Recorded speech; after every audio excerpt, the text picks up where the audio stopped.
effectivement pour vous parler d'un aspect particulier sur lequel on parle peu, c'est l'importance des troubles de la personnalité dans la prise en charge des addictions. Alors pourquoi c'est important? Parce que la fréquence des troubles de personnalité dans les addictions est extrêmement importante, alors que la fréquence des troubles de la personnalité, elle est à peu près de 10 à 15% dans la population générale. D'après un certain nombre d'études épidémiologiques qui ont été faites en population générale sur de très grand nombre de sujets avec une méthodologie très fiable, notamment dans les études NESARC, National Epidemiologic Survey on Alcohol and Related Conditions, et Epidemiologic Catchment Area Study, qui sont des grosses études épidémiologiques, les plus grosses qui ont été menées dans le monde jusqu'à ce jour.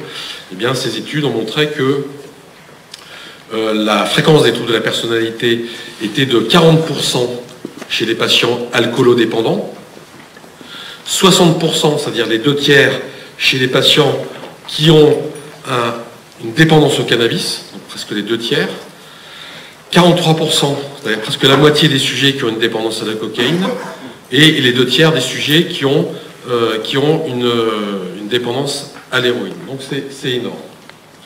Donc les troubles de la personnalité, j'ai pris cette photo là au Louvre, parce que personnalité, ça vient de persona, étymologiquement. Persona veut dire, en fait, correspond au masque de théâtre antique, grec et romain, et pour lequel, on est dans un théâtre, pardon, et donc pour lequel les acteurs dans le théâtre antique portaient des masques, et des masques qui étaient censés représenter un caractère, l'avarice, le courage, etc. Et donc, en latin, c'est persona, et persona, qui symbolise donc la personnalité, contient deux caractéristiques qui vont faire les troubles de la personnalité, c'est-à-dire la permanence.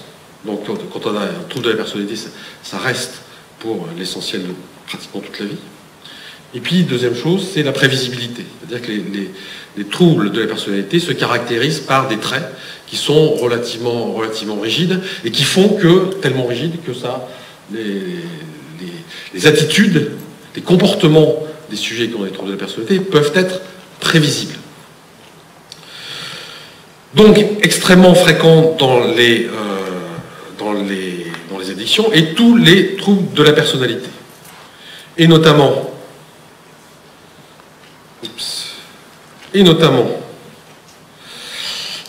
dans les services d'addictologie. Alors là, j'ai listé dans différentes clientèles de services d'addictologie, que ce soit qui soit centré sur l'alcool ou sur les drogues, eh bien on voit que dans les services d'addictologie, la fréquence des troubles de la personnalité est encore plus importante qu'en population générale, puisqu'on sait que de toute façon, à l'hôpital vont venir les sujets qui cumulent le plus de handicap et notamment de pathologies, et donc c'est pas étonnant qu'il y ait plus de troubles de la personnalité dans les services hospitaliers qui vont concentrer les sujets qui ont le plus de problèmes en général.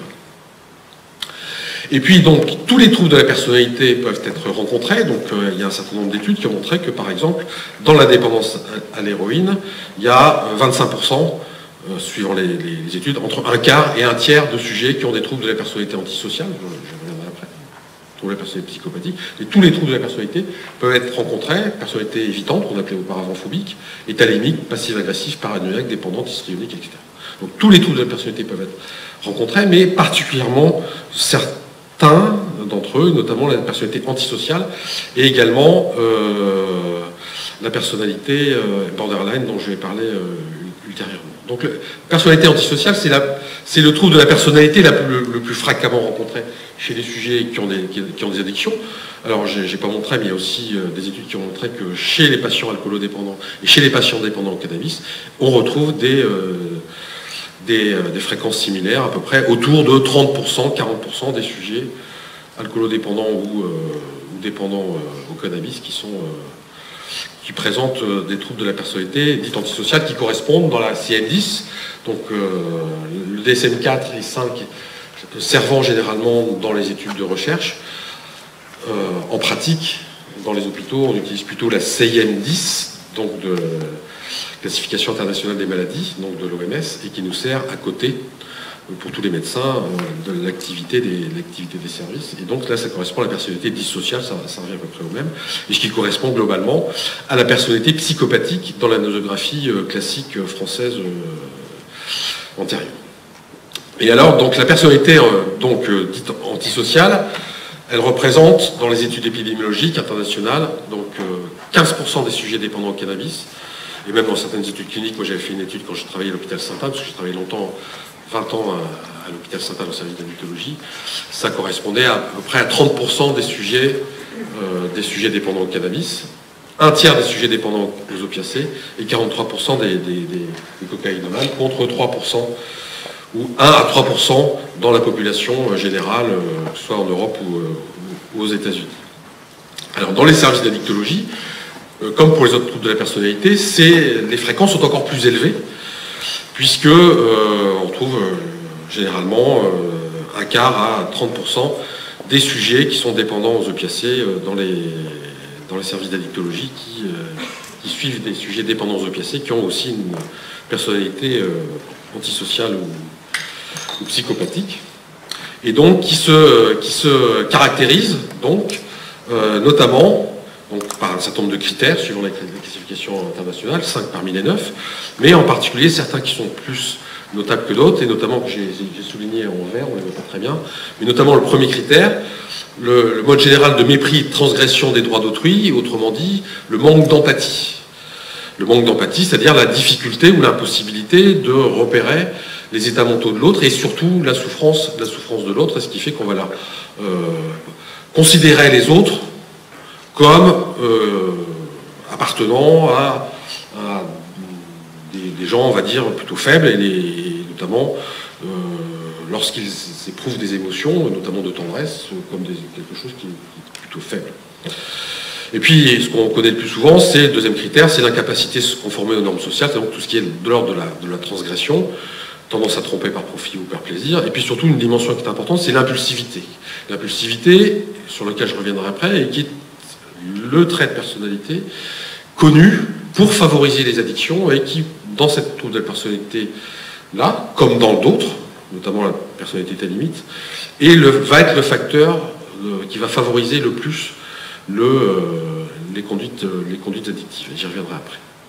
Et puis l'irritabilité et l'agressivité, autrement dit, on appelle ça traditionnellement l'intolérance aux frustrations dans les pays européens, avec des conséquences comportementales, le mépris inconsidéré pour sa sécurité ou celle d'autrui, qui découle du manque d'empathie, l'instabilité comportementale, professionnelle, affective, l'absence de remords et de culpabilité, et puis surtout, je voudrais insister sur ce dernier critère, le début des troubles avant l'âge de 15 ans. Parce que c'est ça qui va faire la différence entre le trouble de la personnalité et le mode de vie, on va dire, lié à la toxicomanie, et notamment à l'acquisition des substances illégales, puisque il va y avoir déjà des troubles des conduites avant l'âge de 15 ans. C'est comme ça qu'on va les repérer et qui va faire vraiment la différence. Ça commence très très tôt. Et l'abus de substance va s'inscrire dans le développement de ces personnalités-là. J'aime bien donner un exemple qui m'avait beaucoup frappé quand je faisais une étude systématique à l'hôpital Sainte-Anne. Parmi tous les gens qui venaient pour un abus, pour un usage problématique de cannabis, et notamment un certain nombre d'entre eux qui étaient envoyés en injonction thérapeutique ou en obligation de soins par la justice ou par le comité de probation. Et l'un d'entre eux, et pour illustrer ce propos, l'un d'entre eux, donc je posais la question, parce que je le faisais systématiquement, et ça pose la question de l'intérêt de poser des questions systématiquement sur l'enfance des sujets qui viennent en consultation. Et donc, je lui disais, écoute, dans votre enfance, est-ce que vous avez été bagarreur, méchant, cruel avec des animaux, avec des petits camarades? Et alors, lui, donc, il arrive, donc c'était un jeune de banlieue, avec la casquette, tout l'attirail, et puis très à l'aise. Et donc, là, il dit, ah bah non, j'ai pas été, moi j'étais très gentil, et tout, quand j'étais petit. Et puis, à un moment donné, il se met en arrière dans sa chaise, et puis il a un grand sourire, et il dit, ah si, Je me souviens quand j'étais petit à la grande section à la maternelle, un jour, et puis il fait le geste, un jour, j'ai pris une fourchette et je l'ai plantée dans la main d'un de mes petits camarades. Et il disait ça avec une telle jouissance qu'on avait tous les critères, le manque d'empathie, la jouissance de la souffrance de l'autre, l'absence de culpabilité, l'impulsivité, il y avait par cette phrase tout un certain nombre de critères. D'où l'importance d'aller chercher des signes extrêmement précoces. Alors à quoi servent les substances? Parce que c'est 85% des sujets qui ont des troubles de la personnalité psychopathique ou antisociale ont au cours de leur vie des conduites addictives. À quoi leur servent-elles? Elles servent à potentialiser le vécu du moment. Ça apaise les tensions parce que ce sont des sujets, et j'y reviendrai après, qui sont très volontiers alexithymiques, c'est-à-dire qu'ils ont du mal à exprimer leurs émotions. Et j'y reviendrai après. Et puis, donc, j'ai illustré mon propos par une citation de Bukowski qui illustre bien l'action des substances chez eux. C'est « s'il se passe un truc moche, on boit pour essayer d'oublier ». Alors, ça généralise ce sentiment à l'ensemble, c'est l'identification projective. S'il se passe un truc chouette, on boit pour le fêter, et s'il ne se passe rien, on boit pour qu'il se passe quelque chose. Ça résume bien, en fait, l'action des substances chez ces sujets. Et donc, ces substances ont aussi cet avantage d'atténuer l'intolérance aux frustrations, qui est le commun de tout un chacun, frustration tout le temps, mais qui sont particulièrement intolérants. Les substances permettent de soulager ces tensions. Et puis, justement, les sentiments de colère qu'ils expriment sous forme de gélérage. Mais du coup, l'inconvénient, c'est que ces substances peuvent augmenter, et ces substances, généralement, sont désinhibitrices, particulièrement l'alcool, et en particulier l'alcool, quand c'est associé avec des benzodiazépines, eh bien, il y aura une accentuation extrêmement importante de la désinhibition et qui va faciliter, évidemment, les passages à l'acte agressif, et donc avec des conséquences notamment médico-légales et judiciaires, et on voit régulièrement des sujets qui se retrouvent au commissariat et se sont oubliés parce que l'alcool est amnésiant, les benzodiazépines sont amnésiants, s'il y a un peu de cannabis en plus, c'est encore un facteur d'amnésie en plus, et ils ont oublié que les faits qui se sont passés lors de l'intoxication, où ils ont bagarré, ils ont massacré quelqu'un, et ils se retrouvent au commissariat, ils ne comprennent pas pourquoi. Donc ces personnalités psychopathiques, évidemment, dans la vie quotidienne des services d'addictologie, c'est compliqué à gérer.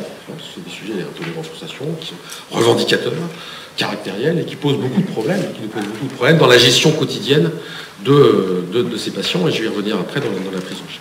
Et la deuxième, je vais insister sur deux troubles de la personnalité, parce que je ne peux pas passer en revue dans le temps qui m'est imparti, je ne peux pas passer en revue tous les troubles de la personnalité, mais je vais focaliser aussi sur le trouble de la personnalité état limite, borderline, qui sont appelés aussi émotionnellement labiles dans la CM10, parce que ces patientes, donc ces patients état limite, c'est plutôt des femmes, mais pas exclusivement, et puis les personnalités psychopathiques, c'est plutôt des hommes, mais pas exclusivement, et puis vous avez un certain nombre de sujets qui ont à la fois des traits de personnalité psychopathique et à la fois état limite.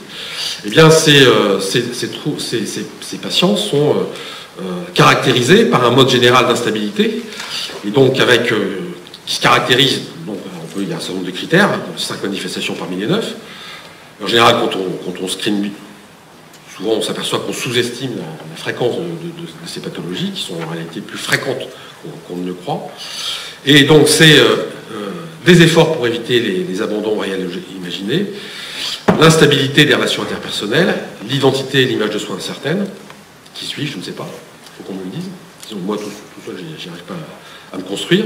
L'impulsivité, là encore, c'est un critère qui est partagé avec les troubles de la personnalité antisociale et qui va être un des facteurs clés qui va faire que ces personnalités sont vulnérables aux conduites addictives. La répétition de comportements, gestes ou menaces suicidaires ou d'automutilation et de troubles du comportement alimentaire, d'où l'intérêt en consultation d'addictologie de routine de demander, d'explorer les troubles du comportement alimentaire, et généralement quand il y a quelque chose de l'ordre de la boulimie ou d'autres troubles du comportement alimentaire, on est très fort orienté vers une structure de personnalité état limite. Donc l'instabilité affective, Alors, instabilité affective qui fait que ces sujets se caractérisent par des montagnes russes émotionnelles, donc avec passage brutal d'états d'euphorie à des états dépressifs, on va dire d'humeur dysphorique, et que pour distinguer des pathologies bipolaires, généralement, parce que la symptomatologie peut être assez proche dans cette montagne russe émotionnelle, ma façon de distinguer, c'est que généralement, chez les patients état-limite, ces montagnes russes émotionnelles surviennent généralement après un conflit relationnel, ce qui n'est pas forcément le cas des troubles bipolaires, où le changement de l'humeur peut arriver brutalement, sans motif. C'est ça qui me permet de faire la différence entre troubles bipolaires et état-limite, encore qu'il y a un certain nombre de sujets qui peuvent présenter évidemment les deux pathologies. Des sentiments de vide et d'ennui, des colères intenses et inappropriées, et parfois des syndromes dissociatifs dans les moments de stress. Eh bien, ces troubles de la personnalité, alors que c'est 1 à 2% en population générale, la fréquence vie entière du trouble de la personnalité borderline, état-limite, c'est, d'après l'étude NESARC, c'est 16% chez les patients alcoolodépendants et 31% chez les patients dépendants aux drogues. Donc c'est quelque chose qui est très très très fréquent et donc dans la vie quotidienne des services d'addictologie qui prend beaucoup de temps et beaucoup d'énergie. Et notamment dans des moments très particuliers qui sont les moments de crise. Ces moments de crise chez ces patients borderline se caractérisent généralement par des alcoolisations, des prises de drogue massives qui entraînent des troubles du comportement majeurs avec des conduites autodestructives ou d'autosabotage, d'errance, conduite sexuelle à risque, automutilation, prise massive de produits psychotropes, etc. et qui font que ces sujets arrivent en consultation, en hospitalisation, dans des circonstances généralement de crise suraiguë, généralement le vendredi soir à 16h45, alors que le CNP ferme à 17h, ou en consultation, enfin juste avant le week-end. Avec des schémas cognitifs qui sont personne ne m'aime, et de toute façon je serai toujours rejeté, donc des croyances de base qui vont infiltrer toute la vie de ces sujets, et ces crises qui vont mobiliser dans ces moments d'urgence, vont accaparer l'attention des soignants de façon extrêmement importante, alors qu'ils ont déjà épuisé les proches, qui amènent leurs proches à l'hôpital, et ils s'en vont, ils se dépêchent de partir parce qu'ils n'en peuvent plus, et débrouillez-vous. Et ils nous arrivent, ils se présentent dans des situations inextricables, au bord du gouffre, généralement dans un état suicidaire, en demandant aux autres de faire pour eux, notamment de les mettre à l'abri, y compris de gestes suicidaires. Donc il faut... Là, je vais mourir, docteur. Vous avez prévu de fermer, là, je veux me suicider, il faut faire quelque chose, m'hospitaliser. Ah, oui. Eh bien, très bien, on va les hospitaliser en psychiatrie de secteur, puisqu'il n'y a plus que ça qui est ouvert. Ah non. Ah non, non. Ah non, non, moi je ne veux pas aller en psychiatrie de secteur, c'est pas question que je aille en psychiatrie de secteur. D'ailleurs, j'y ai déjà été, et je ne veux pas, c'est des fous, je ne veux pas, je ne suis pas fou. C'est pas possible. Il faut m'hospitaliser à la clinique Bellevue, parce que c'est là que je vais aller. Ah oui, mais ça, vous savez, à la clinique Bellevue, on n'entre pas comme ça, et puis on est vendredi soir, et puis en général, il faut faire... Ah non, non, non, moi je vais me suicider. Je ne sais pas si vous avez connu ce genre de situation, qui sont assez fréquentes en addictologie. Donc, en même temps, il y a une situation de crise où ils demandent en urgence de faire quelque chose, et en même temps, ils revendiquent leur façon, leur liberté d'agir comme on leur semble, un peu comme des ados qui vous mettent dans des situations infernales comme ça, et qui induisent donc des réactions contre-transférentielles absolument intenses. Donc, là encore, les addictions, les conduites addictives servent à atténuer un certain nombre de choses qui sont certaines caractéristiques chez les sujets état limite, qui sont l'impulsivité, la dysrégulation émotionnelle, c'est-à-dire ces montagnes russes émotionnelles, l'alexithymie, j'y reviendrai aussi après, les antécédents post-traumatiques qui sont la règle chez ces patients, et puis certaines, au niveau neurobiologique, certaines anomalies du système opioïde. Alors la bonne nouvelle aussi, c'est que, donc je vous ai dit des choses qui sont difficiles à vivre dans la quotidienneté des services d'addictologie, mais il y a aussi des bonnes nouvelles. Et ces bonnes nouvelles, c'est qu'il y a eu un certain nombre d'études qui ont été faites, des études de cohorte longitudinale qui ont suivi des sujets, notamment état limite, qui ont des troubles de personnalité état limite, environ 300 états limites, enfin il y a 2 études comme ça, et qui ont évalué l'évolution à long terme des sujets état limite sur plusieurs années, et qui nous montrent que l'évolution est favorable, à condition, évidemment, que ces sujets soient traités et suivis. Et donc, on retrouve 50% de sujets améliorés et 90% des sujets qui ont expérimenté au moins une fois un épisode de rémission. Alors, pour illustrer ça, donc, il y a une étude, cette étude montre, j'ai souligné en vert, on ne voit pas très bien, mais globalement, à l'entrée, il y a 50% de ces sujets état limite qui ont des conduites addictives à l'alcool, 50% aux drogues. 2 ans après, ils ne sont plus que 20% à avoir des conduites addictives aux drogues et à l'alcool. 4 ans après, 15%. Et 6 ans après, 11%. Et c'est pareil pour les autres troubles psychiatriques qui sont très souvent associés, troubles anxieux, troubles dépressifs, troubles des comportements alimentaires. Quand on s'occupe, le message clé, take-home message, c'est quand on s'occupe de ces sujets, eh bien, ils s'améliorent. Ce qu'il faut bien, le message clé aussi, c'est qu'ils s'améliorent sur le plan symptomatique. Ils ne vont pas changer leur structure de personnalité, mais ils vont être plus adaptés et moins symptomatiques, c'est-à-dire moins de conduite suicidaire, mieux adaptés aux autres. Ils vont toujours être dans le clivage, dans l'identification projective, mais moins symptomatiques et finalement plus adaptés à la réalité, même s'ils ne changent pas fondamentalement de façon d'être. Alors, 3 traits qui caractérisent tous ces troubles de la personnalité qui vont favoriser l'addiction. Premier trait, c'est les chercheurs de sensations fortes, nouvelles et variées, qui ont un lien avec les 2 autres. L'impulsivité, la meilleure définition d'impulsivité que j'ai trouvée, c'est celle de Pierre Dac. C'est il tire d'abord, il vise ensuite, il réfléchit après. Donc, j'agis avant de réfléchir, qui est un facteur de vulnérabilité bien connu dans les addictions. C'est notamment associé à la précocité de la consommation d'alcool et d'autres drogues. Ça favorise les rechutes après sevrage. Et cette réaction, elle est bidirectionnelle. C'est-à-dire que l'impulsivité va favoriser les addictions, mais les addictions vont favoriser inversement l'impulsivité, et ce qui fait qu'il y a une réaction sont bidirectionnelle, et ça fait un cercle vicieux. Plus on est impulsif, plus ça va pousser aux conduites addictives, et plus on est aux conduites addictives, plus ça va renforcer l'impulsivité. Et puis enfin, la lexitimie. Donc la recherche de sensations, l'impulsivité, sont des traits qui ne bougent pas tellement. Par contre, la lexitimie qui va souvent avec, ça, les soignants ont peuvent avoir un impact beaucoup plus important. La lexitimie, c'est un trouble émotionnel caractérisé par la difficulté ou l'incapacité à exprimer ses émotions, sentiments et affects. Et donc, les sujets, au lieu de décrire des sentiments et des affects, ils décrivent des sensations physiques. Il y a un très bel article de Joss McDougall en 2004, dont j'ai mis les références ici, qui explique tout ça en détail. Et puis, dans la littérature internationale, plein de références. I don't know how I feel, therefore I act. Donc, je ne sais pas ce que je ressens, et donc j'agis. C'est très fréquent chez les patients qui ont addiction, que ce soit des alcooliques toxicomanes, beaucoup plus qu'en population générale, et ces sujets ont du mal à symboliser. Ils ont peu de fantasmes, une vie imaginative assez pauvre, et du fait qu'ils ont des difficultés à exprimer leurs émotions, ils vont rechercher plus des sensations parce que, généralement, ils n'ont pas appris à exprimer ces émotions. C'est pas qu'ils les ressentent pas, c'est qu'ils ont du mal à les ressentir. Par exemple, je me souviens d'un grand psychopathe que je suivais en traitement de substitution pendant plusieurs années, toujours très expansif, et un beau jour, je le vois déprimé, il arrive, il marche à petits pas, il s'assoit lentement à mon bureau, et je lui dis, j'ai bien repéré, puisqu'il marchait à petits pas, il était ralenti, il est déprimé, il s'assied, il baisse la tête, je le regarde en dessous, et je dis, mais vous êtes déprimé? Il me dit, non, je ne suis pas déprimé. Je lui dis, on dirait que vous êtes déprimé. Et là, il se retourne, il se relève, et il y avait les larmes qui coulaient, et à ce moment-là, il dit, j'ai les larmes qui coulent. C'est typique des sujets lexitymiques, c'est-à-dire qu'ils ne savent pas reconnaître l'angoisse, même la joie, la tristesse, ils n'arrivent pas à mettre des mots là-dessus.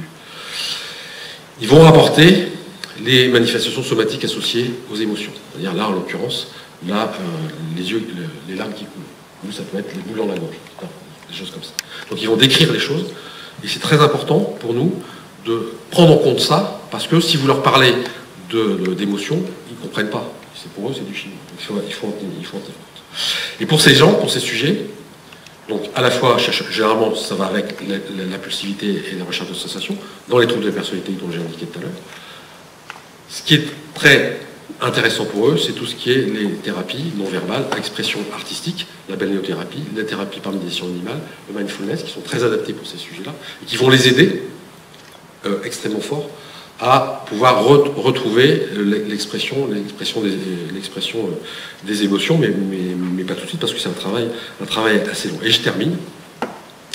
Pour vous dire, avec ce schéma, ça c'est la trajectoire des sujets dépendants, enfin dépendants, le CDNP, je l'ai emprunté dans le diaporama, les patients dépendants, Donc les addictions à l'adolescence, ça évolue, et puis après, soit que le sujet s'abstienne, donc il n'y a plus, il prend plus de produit, puis il y a des rechutes.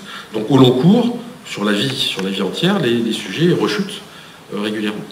Ou alors, si, dans une optique de réduction des risques, s'ils ne sont pas abstinents complètement, dans une optique de réduction des risques, ils limitent leur consommation, mais ça revient au même, il est important de bien considérer que la prise en charge des sujets qui ont des addictions, c'est une prise en charge donc à très long terme, qui sera caractérisée par la rechute. Eh bien, la personnalité, la trouble de personnalité, elle va favoriser les addictions ici, tout début.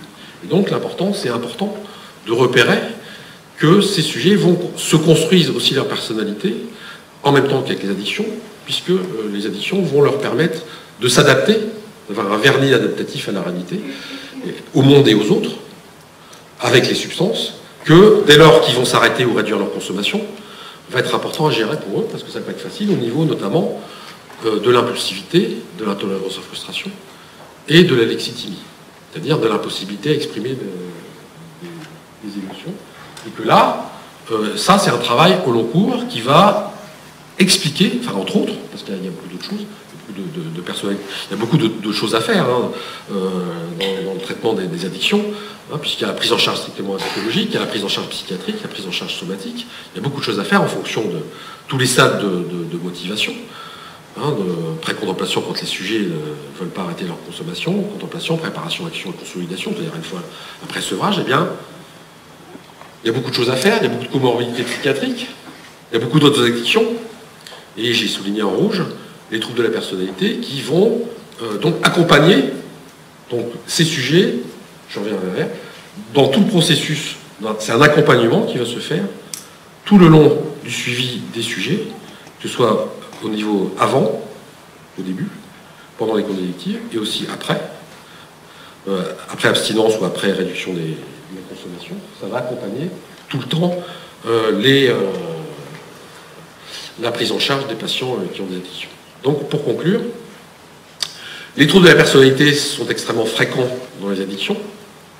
La prise en charge des addictions et des troubles de la personnalité, ben, c'est mieux quand elle est simultanée, mais que du coup, évidemment, c'est basé sur la psychothérapie, de l'aspect psychothérapique, et la psychothérapie des troubles de la personnalité, en général, c'est long, mais c'est efficace. Et, c'est très important, il vise à développer chez les patients des capacités adaptatives autres que le recours aux toxiques afin d'atténuer leur souffrance ou celle qui induit les autres, et pas de changer. L'objectif thérapeutique, c'est pas de changer la structure de la personnalité. On ne peut pas. Et un certain nombre de gens vous disent « Ah ben oui, mais c'est un psychopathe en état limite, de toute façon, c'est une personnalité, on ne peut pas les changer. » Si, on peut avoir des capacités adaptatives, mais l'objectif thérapeutique, c'est de faire en sorte qu'ils soient moins problématiques dans leur vie, dans leur rapport aux autres et au monde. C'est pas qu'ils changent de structure de la personnalité. Alors, le changement de paradigme, il est là. C'est l'objectif, c'est pas de changer la structure de personnalité des gens, c'est de les aider à s'adapter. Et quand on fait ça, effectivement, ça va mieux. Et du coup, et ça, quand on le fait, c'est pas tout seul. Hein, je me souviens d'Otto Carnera, quand il venait à la Salpêtrière, parler des états limites, il disait, attention, l'état limite, c'est pas tout seul, et pas trop. Hein, l'état limite, si on s'occupe d'état limite, c'est pas plus que 5. En pratique, on s'occupe plus de 5 états limites en addictologie. Mais en tout cas, ce qui est sûr, c'est qu'il ne faut pas être tout seul dans un cabinet libéral. Pour les états limites, c'est une équipe pluridisciplinaire, des infirmiers, des psychologues, des psychiatres prescripteurs, des non-prescripteurs, des psychothérapeutes, des ergothérapeutes, tous ceux qui vont travailler, les psychomotriciens, les kinés, etc., qui vont s'occuper du corps. Tout ça, c'est très important. Je vous remercie de votre attention.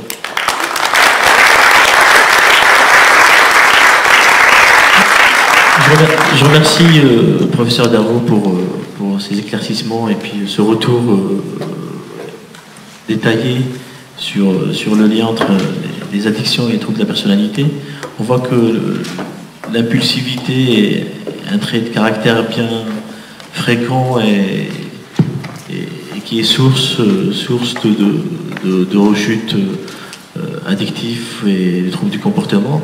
Ce qu'on constate aussi dans nos services, hein, les difficultés à gérer cette population, soit en consultation ou en intra-hospitalier,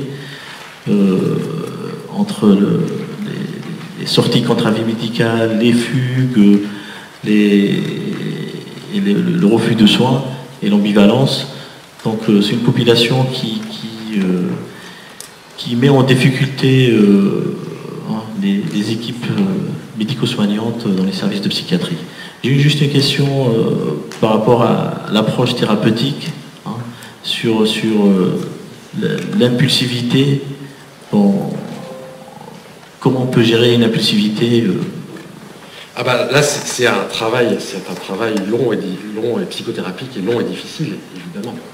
C'est-à-dire aider les sujets à repérer d'abord ce qui est sous-jacent à l'impulsivité. C'est-à-dire, Pierre Dac disait, c'est agir avant de réfléchir. Il faut les apprendre à réfléchir.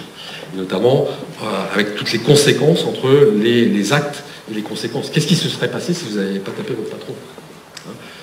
Voilà, ça c'est généralement assez long.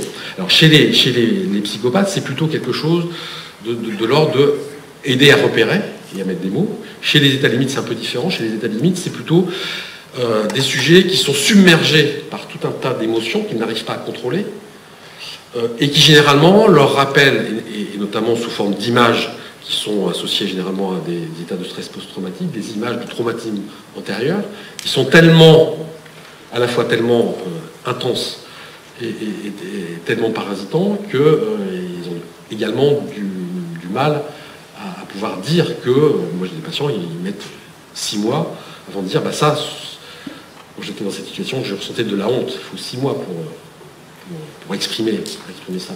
Parce que tellement les souvenirs traumatiques antérieurs sont extrêmement forts. Donc il faut y aller doucement. Il faut établir une relation de confiance, d'abord, simple.